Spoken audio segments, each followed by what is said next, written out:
Hello, everyone. Yes, so I'm Jessica Steinkopf. I'm from the Global Change Institute at Wits University. I work as a regional climate modeler, and most of my work would not be possible without the CHPC. So maybe I'll just stick to this. Okay. So since I work in climate change, I thought I must just start with a quick reflection of where we're actually at.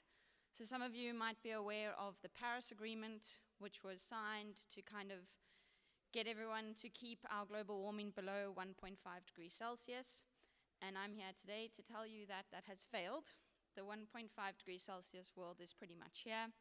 We keep breaking records. The August to October of 2024 was well above of 1.5 degrees Celsius. Each month from July of 2023 to June of 2024 was the hottest on record for that month. So we keep breaking records.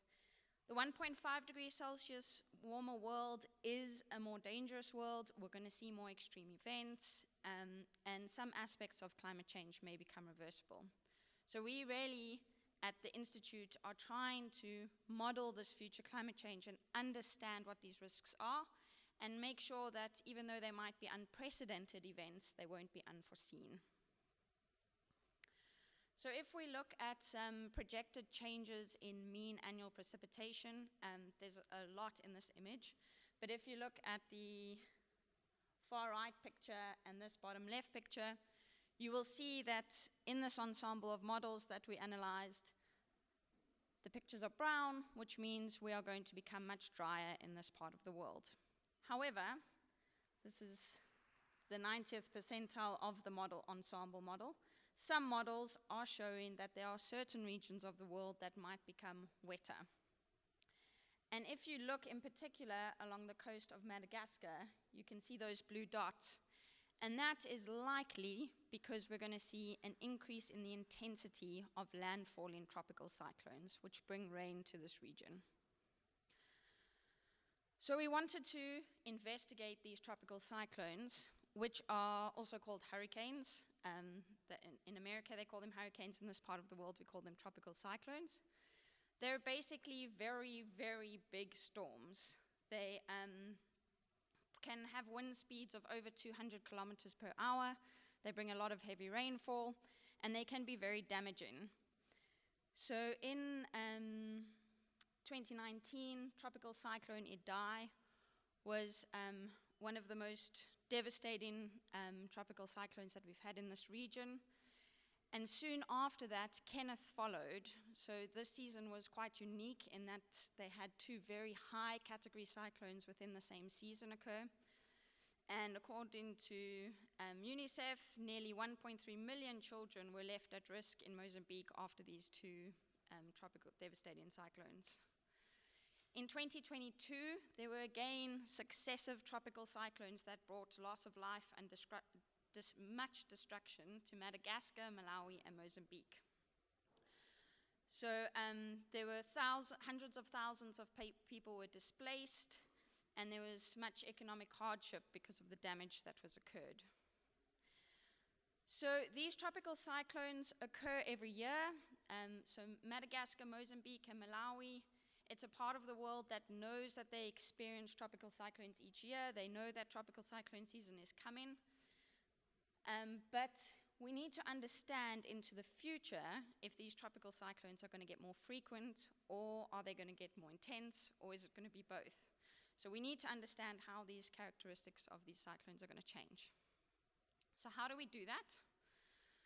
So global climate models and regional climate models are what we use to project future climate change. Okay. These models are based on the laws of physics. They are very, very, very complex models. They simulate everything from the surface, the oceans, and then up to multiple levels within the atmosphere. Okay. They are very computationally expensive to run because they are running in so many dimensions. And how they work is they basically cut the surface of the world up into these grids, and they solve the equations for each grid point, and then move to the next grid, to the next grid, to the next grid. And these grid points is what determines our resolution within our models. So because they are very expensive, global models are generally run at a resolution of about 100 kilometers. So that means that, if you can think about it, every 100 by 100 square part of the Earth is kind of assigned the same values.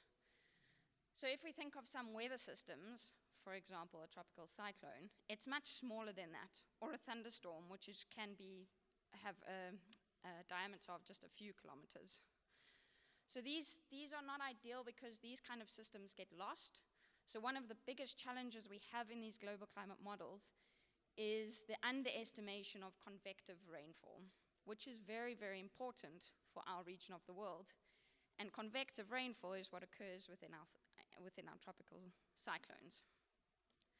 So at the Institute, we take a regional climate model and we use it to downscale these global climate models to much finer resolutions over southern Africa. So there is, in fact, a coordinated project. It's called CORDEX, which stands for the Coordinated Regional Climate Modeling Experiment. But anyway, so they brought these 100-kilometer models down to about 25-kilometer resolution over the whole of Africa. We at the Institute are downscaling to about an 8-kilometer resolution over just southern Africa.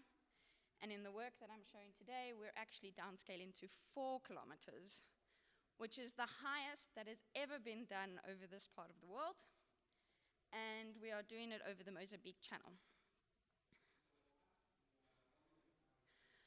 So the model that we use is called the conformal cubic atmospheric model. It was developed by CSIRO, which is in Australia. It's been extensively tested over southern Africa, and it gets very, very, very widely used in Australia. Obviously, it's an Australian model, but it's also been used in other parts of the world, and in particular in our region, predominantly by Francois.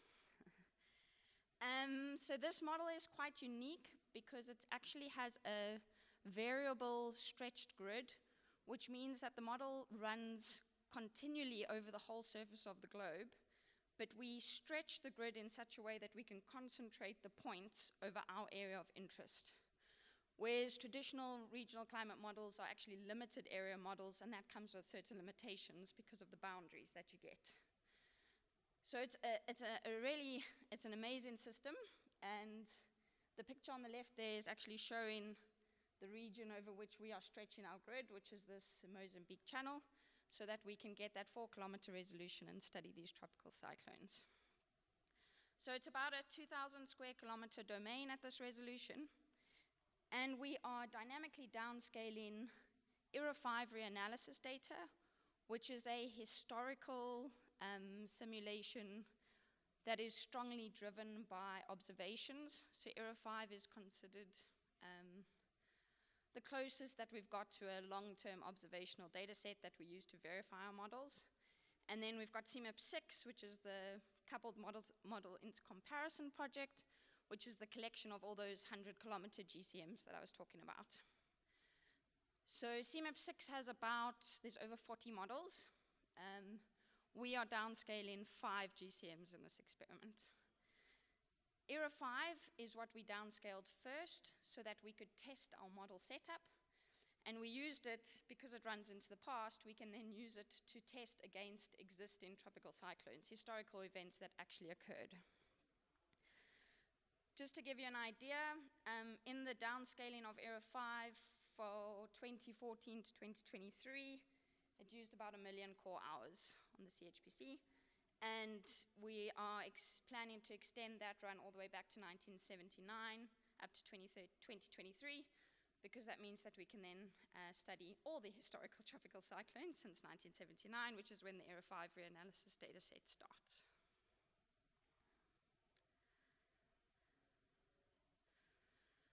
Okay, so we selected 4 tropical cyclones to do our testing of our model. The first one is Tropical Cyclone Idai, because this was the deadliest tropical cyclone in the Southwest Indian Ocean. It resulted in over 1,500 deaths and was really a very significant event. Then I also mentioned Freddy, which was the longest lasting tropical cyclone ever recorded worldwide. It started all the way just off the west coast of Australia and made its way across the basin. Then it hit Madagascar and came into the Mozambique Channel. So it was a really long-lived system. It was quite phenomenal. So we haven't studied it for the whole time. We studied it just from the time that it came to Madagascar across into the Mozambique Channel. But that also resulted in over 1,400 deaths. Then we had Tropical Cyclone Eileen, which was the second longest lived tropical cyclone in the Indian Ocean, which was in 2000. That cyclone was more than 4 weeks. So Freddie was over 5 weeks, Eileen was over 4 weeks. And that resulted in over 500 deaths. And then there was Tropical Cyclone Kenneth, which was the strongest tropical cyclone to make landfall in Mozambique. It resulted in just over 50 deaths, but the maximum wind speeds were recorded at over 215 kilometers per hour. So I mean, if you think about 215 kilometer wind speeds, your mind boggles. So what we did is we did some short simulations. You can see I just ran for a couple of days for each of these with 4 different setups within our model so that we could test which setup was the best. Basically, without getting too technical, I needed to nudge CCAM with the ERA 5 data. But the stronger that I nudge my model, the closer it gets to ERA 5. But we know that ERA 5 doesn't capture the characteristics of these cyclones. So I needed to find a way to let my model have enough freedom to develop the intensity of these cyclones, but then still keep the right track, the right timing, and all of those things. And essentially, we then did some testing and came to our best setup. So this is just a simulation of Cyclone Idai.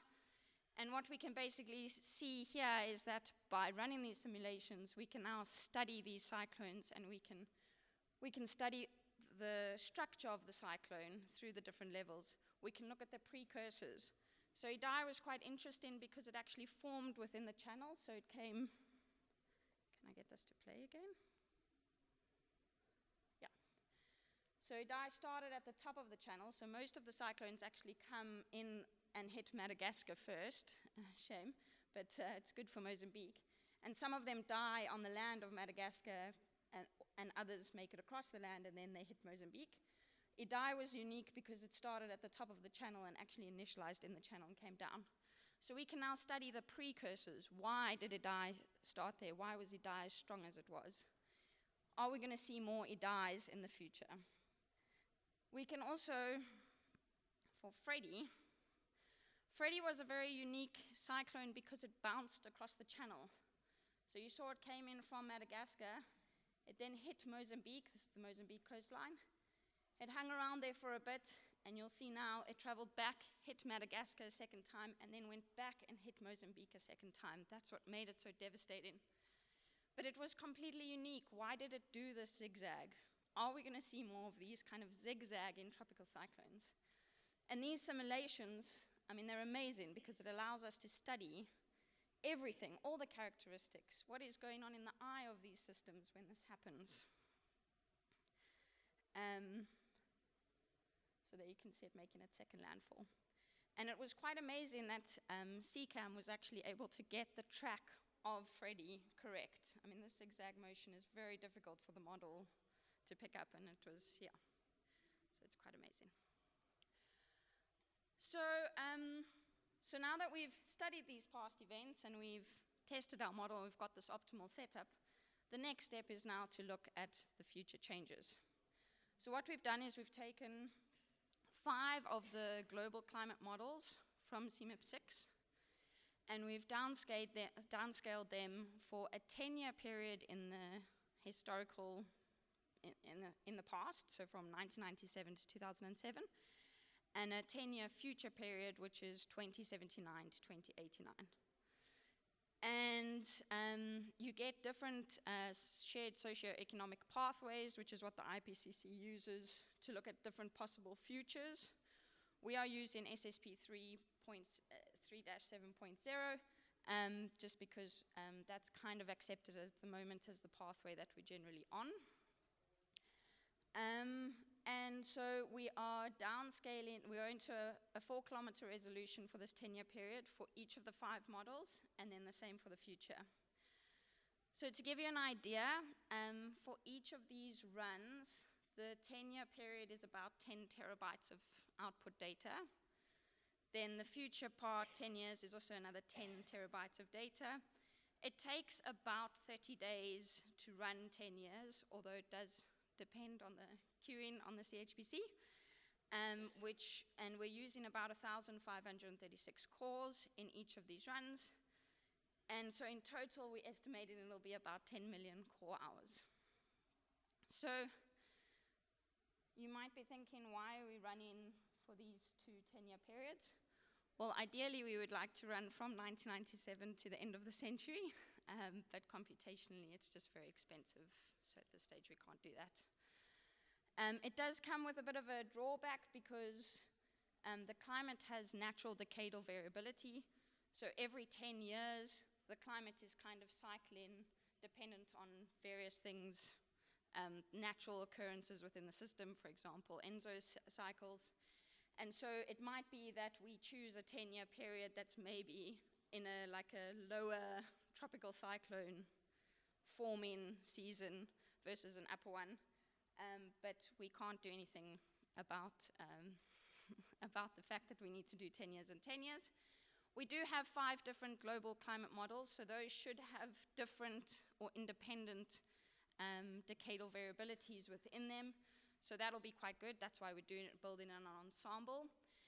And we also have partners at the UK Met Office who are running similar experiments. So they are also doing 5 GCMs for the same 10-year period. So at the end of it, we will have quite a big ensemble to analyze these cyclones. So this picture on the left, I haven't had a chance to analyze all of this data yet, but this picture on the left is just showing the projected change in mean annual rainfall from one of these experiments, from one of the GCMs. And I just wanted to put it here because it's quite remarkable to see the detail that we can get at this 4-kilometer resolution. It's really quite something. So I'll just finish by saying, given that the theme of the conference is impact, that we are very, very fortunate to be doing these novel simulations. There are very, very, very few institutes in the world that are doing kind of 4-kilometer resolution simulations, and no one's doing it over this part of the world. So it's quite amazing that we are able to actually do this kind of work. I was able to go to Malawi in May, and we were able to see some of the impact of Tropical Cyclone Freddy still evident in those communities. So it's quite phenomenal, and this research is critical because if we can understand these systems better, the first thing is that we can improve our early warning systems for them. But also we need to know in the future if there's going to be more devastating cyclones or if their tracks are going to change and they can come further south, for example. We can then hopefully talk to governments and they can start looking at ways to mitigate against these impacts. Mozambique, Malawi, and Madagascar, as I said, they have tropical cyclone seasons every year. So they have pretty good warning systems in place and evacuation procedures. If we have a tropical cyclone coming further south and maybe hitting Richards Bay, I don't think South Africa would know what to do. We've never had a storm like that come this far south, and it is possible. With increased global warming, we will have warmer sea surface temperatures reaching further south, which could mean that we have the conditions favorable for these systems to now track further south. And so the next step will be to look at the tracks of these systems to see if they are tracking further south. But it really is just a huge, huge thank you to the CHPC that we are able to do this kind of critical work. So if you have any questions, I'll be around today and tomorrow, and please feel free to chat to me.